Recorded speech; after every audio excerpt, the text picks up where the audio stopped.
BJP Rahul Gandhi और सोनिया गांधी कुश पुतलिका दाह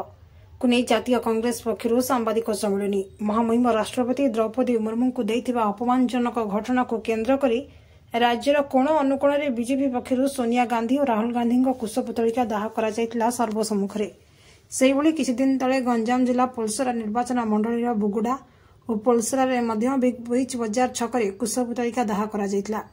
BJP को दृढ़ निंदा करी आज जातीय कांग्रेस पक्षर बुगुड़ा डाकबंगला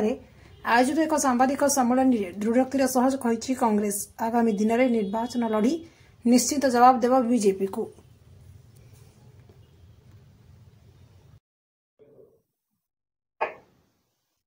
आज जो सांबादिक सम्मेलन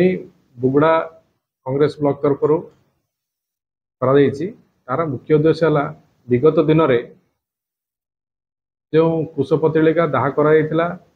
सोनिया गांधी और राहुल गांधी जे सोनिया गांधी महामहिम राष्ट्रपति द्रौपदी मुर्मू अपमान कर संपूर्ण मिथ्या कथा से किसी अपमान करना सी कही अभिभाषण में राष्ट्रपति थकी गलानी एक विषयटे कही किंतु शब्द को मुड़ी भांगी कहबार तो बीजेपी अभ्यास अच्छी अधा देखे तार एडिट करी कहीकि से कांग्रेस को बदनाम करने चाहते बदनाम करवा कांग्रेस को यार तार मुख्य प्रसंग सब बीजेपी कहीं मेन मुद्दा जो रोचे राज्यर देशर से फोकस हटेवाई लोक को विभ्रांत करने सब बीजेपी नुआ नुआ मिछ कथा आनिक लोक आगे प्रेजेंट करें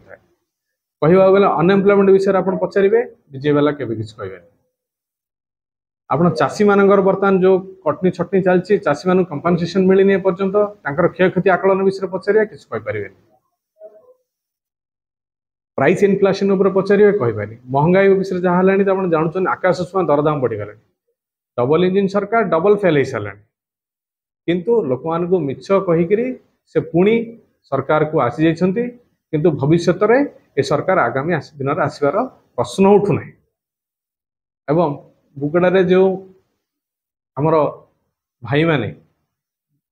बीजेपी रही कांग्रेस को गाली करछंती किमा कांग्रेस नेता मान को जो धमक दौरान से माने निजे देना द्वारा कह कहीं से भी विगत दिन आम बंधु थे तेणुक स्वर पचर आउ जनकर स्वर अच्छी तो तेणुक से आम स्वागत करुचु कहूचु भाई भूल रास्ता को जातु ना कांग्रेस को फेरी आसतु एवं गांधीवादी होई अहिंसा नीति को धरी आसतु एवं बुगुड़ार उन्नति चिंता करंतु। धन्यवाद।